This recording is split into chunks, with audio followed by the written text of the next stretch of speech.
Hi everyone, this is Professor Dan and we're back. We're going to make a video on how to use TinkerCAD to measure some current and therefore power. And so what better thing to do than to use a circuit that requires some power, which is a motor circuit. And so if we were actually together, we could use a multimeter and use our actual motors, which would be fun. But we're not. So what we'll do is we'll actually we'll figure out how to use this motor driver together, and yeah, then we'll figure out how to control it with code, and then we'll measure the current coming out. We'll actually add another motor. So I found the L293D on TinkerCAD. L293D. It's an H-bridge motor driver. So it's something we've talked about, this H-bridge thing, but its operation is a little different. So what I'm going to do, and hopefully I don't mess this up, but I'm going to delete all of our wires and act like this is the first time that we're hooking this thing up. All right, so motor driver with Arduino. And we'll keep our battery just plugged into a rail. So I got a 9-volt battery here. So this L293D, you can actually look up. This is pretty common. If you come to my office, I have a robot that'll you can control with your cell phone, and we can fire ping pong balls at each other. What makes it go backwards and forwards is this motor driver, this L293D. So let's look that up. L293D motor driver. So you look up the data sheet, and there's some instructables, but yeah, let's just look up data sheet. DigiKey has good data sheets, so we'll go through here, and then we'll click on that. You can see if a link has been clicked on before. Yeah, so that's how they're all connected, but sometimes that's a little confusing. We don't know what all these symbols mean. Here we go. This helps us out. We have supply voltage, and then we have logic supply voltage. Okay. And what that means is we have to supply a voltage that has our logic. So we're going to have that logic supply, this 16 pin up here, this VSS. We're going to have that go to our Arduino. We're going to have our supply voltage that goes to our motor. And so we can actually have that 9 volts. We can have up to, it says 36. So that'll be pretty sweet. And then this enable voltage turns the thing on. So down here, pin 9, we'll want to make sure that that's connected, but not to more than 7 volts. Okay. So again, we want to have our enable, actually enable 1's up top, enable 2's down here, because we can actually have 2 motors attached to it. Then total power, it's 4 watts. Its peak output current is 1.2 amps. And so, yeah, we would want to measure that output current on our motors, and which is why we have that multimeter today. So if we look, we have our supply, this pin 16 up top, that we're going to go to 5 volts from the Arduino, because that's our logic that turns the thing on and off. And so our logic voltage is going to be 5. Our enable, if we're 5, that should be fine. 5 is less than 7. We have our input 1 and our output 1, and our input 2 and our output 2. Our input 1 is what we're going to use to control our output. So we're going to probably put some digital write commands to input 1 and input 2, and we can use those to switch the direction of our motor, which will hook to output 1 and output 2. So the output from this motor driver is going to go to our motor. We're going to drive a motor, and then we're going to connect these wires to ground. So here we go. Let's give it a try. So let's grab our DC motor. I don't know why I deleted it. I kept it. So DC motor. See, yeah, it gives me that, and then it says disappear. So there we go. There's a DC motor right here, and we're going to rotate it using our R command. All right. So when we go to TinkerCAD, it says power 1, power 2. So good thing, I don't know what that means. So good thing I went to this L293D, and I was able to actually find some more information. So that's one of the things. TinkerCAD is actually really good, but it is not necessarily complete. And so if they had some data sheets, if TinkerCAD, if you're listening to me, some data sheets would just make it better. So we said that pin 16 up here goes to our logic supply voltage. So our logic is 5 based on an Arduino, so we want to have that go directly to 5. I want to use this thing all the time. If I wanted to only use it sporadically, this enable pin, so this pin right here, enable 1, I could go low and high, but for this, I always want it to just be working. So I'm going to wire this enable to 5 volts, so logically, it's always high. There we go. Let's see what else. So we have input 1. Input 1 is how we're going to control this. So I chose pins 10 and 11. So 10,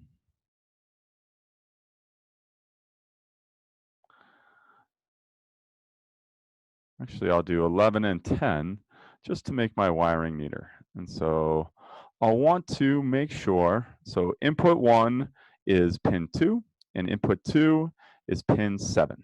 And so that is information from the Arduino going in there. And so what I'll do is I'll kind of give myself a little, I'll make one orange and one like a cold color, like let's say blue,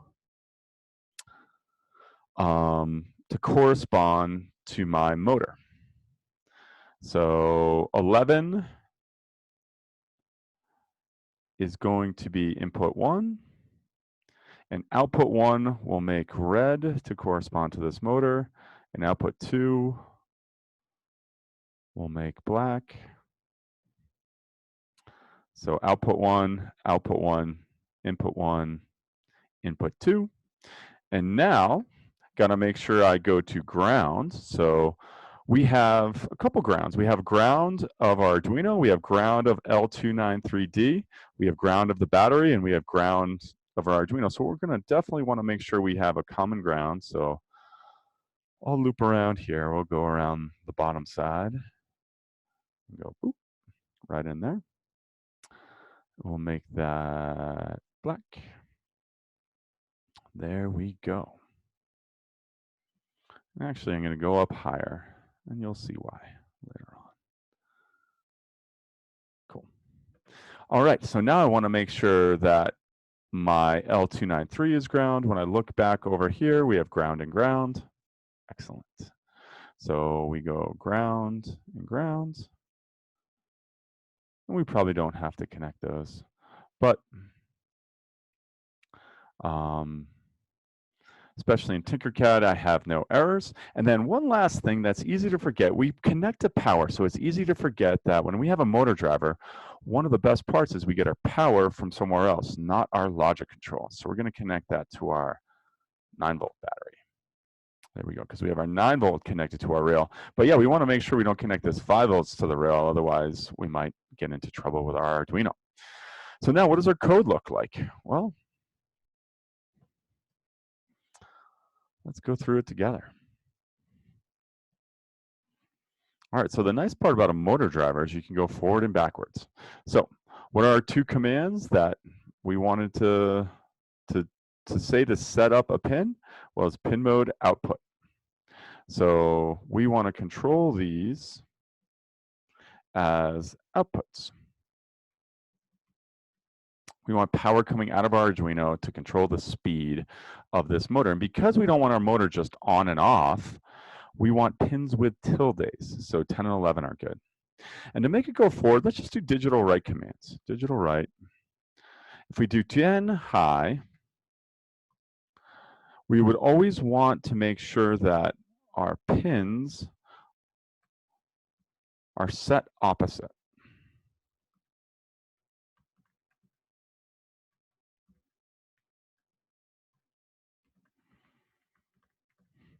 Because if they are at the same potential, we're not going to have any current running through our motor. And let's delay for 3 seconds each time. delay for 3 seconds each time. And if this was an actual motor, I would want to set them both to off, which would be digital right, low, low. Let's try that. Digital right, 10, low. Digital right, 11, low. All right. What do you think? Let's try it out. Start simulation. All right, we zoom in and it's minus 1300. Then it switches, minus 1300. It goes back. Oh, we gotta have a little delay, right? So 2 things. Oh, code, stop simulation. Yeah, we're only stopping for a little time. And we're only stopping when we go from, call it forward to backwards, or from backwards to forwards. So here we go. Let's stop before we transition. So that way we're not just, going forward to reverse. If that was a car, that would be a bad thing. So then it stops, then we go backwards. Then we stop, then we go forwards. Then we stop, then we go backwards. Cool. All right. So now, how much current is this pulling? Well, we have a little multimeter here, and we can select amperage, voltage, and resistance. So I want currents. I want to know how much current the motor is pulling from the 9-volt battery. So now when we're measuring voltage, we can go positive. If we want to, let's try that. Let's just try voltage first. So I'll start the simulation. And if I just connect positive, oh, I guess I have to stop the simulation. If I care about voltage, I go positive, negative, and we should see about, I hope, 9 volts. So let's start the simulation, and we see 6 amps because that is not exactly correct. Well, it might be, but it's not exactly a good thing. 6 amps is a lot of current, so I probably just drained my battery right there because I hooked this up incorrectly for amperage. So if I start the simulation, yeah, 8.8 volts. Okay, fair enough. There we go, now we're up to 9 volts. So when the motor's running, it drops down a little bit. When the motor's not running, we see 9 volts because it's a 9-volt battery. So when I said we hooked it up incorrectly for current, that's because when we hook up a multimeter to measure current, we always want to make sure we put it in the circuit. What does that mean? That means we break our circuit. So I take this 9-volt battery here, and instead of going into the rail directly, I go into my multimeter, then into the rail. And so this is often a black wire coming out of a multimeter, but I'm going to say it's red because what we're doing is we're going 9 volts through our multimeter so that the current is measured directly by our multimeter. So that is an important nuance. We can connect a multimeter in parallel when we're measuring voltages. But if we are measuring current, we have to make sure that our multimeter, quote unquote, breaks the circuit, aka is embedded, which I believe the phrase is in series. So now let's see how much current is coming from our motor. Start simulation. Oh, 134 milliamps. Then it stops, and we have 1 milliamp when we're stopped. Yeah, probably going to chart to run this motor driver. Cool. So it's 134, and then it goes to 134 when we go backwards. Cool. So now let's change our code. So instead of going digital right, let's go analog right. What's that going to do? It's going to make it so that we can actually analog right. We can actually go half power, which hypothetically, without thinking about it very nuanced, is about half speed. And yeah, it was 134, now it's 68. So yeah, 68, 69. There we go. So our analog right commands, notice how we're just changing the digital right that went to high. So we actually want to keep our opposite pin low. Oops. Actually, I made a mistake. Did you catch it? So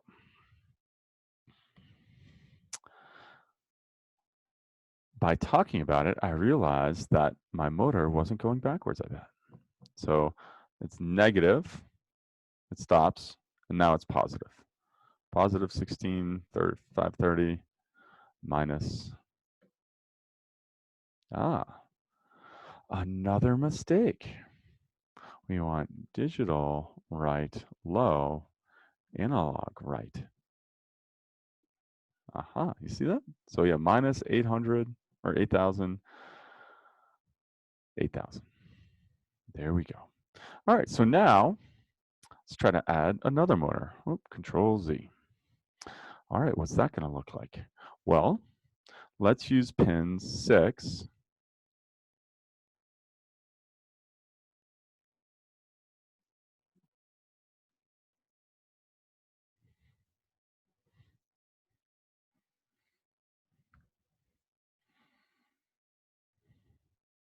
What do you think, 6 and 5? So we go pin 6.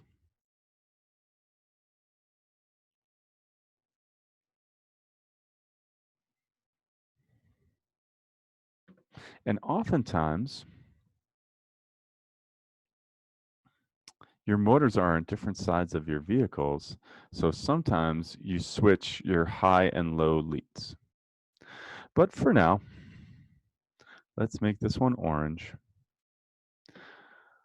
So now we got to get another motor. Let me see if I can do a Control C, Control V. I can. Nice. Good on you, TinkerCAD. Let's rotate that around. Now we hook it up. There we go, red.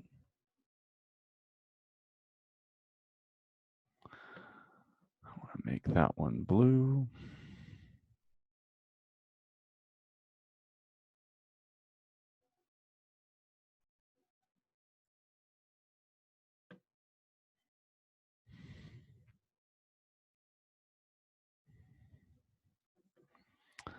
Now we're going to connect our ground.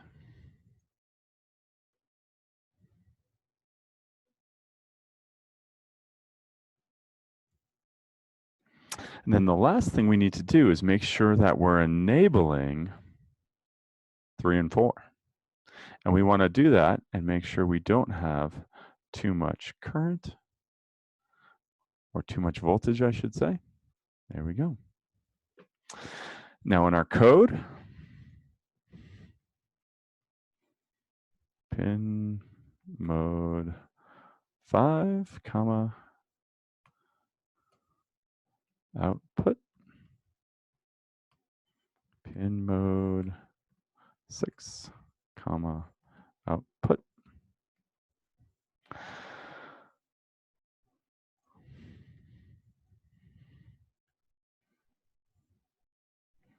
And at first, let's have them go in the same direction.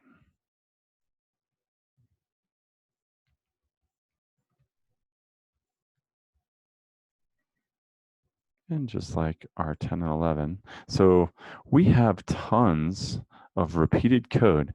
This would be a great place to use a function. But for now,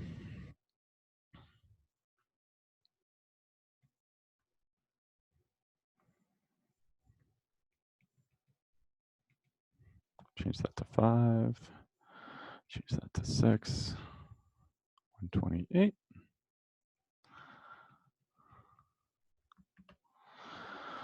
All right. So now what do you think our current's going to be? 5 and 6. So we wired up another motor. We have it enabled. We have our control coming from 5 and from 6, and we have our motor going into the output pins. So we start our simulation.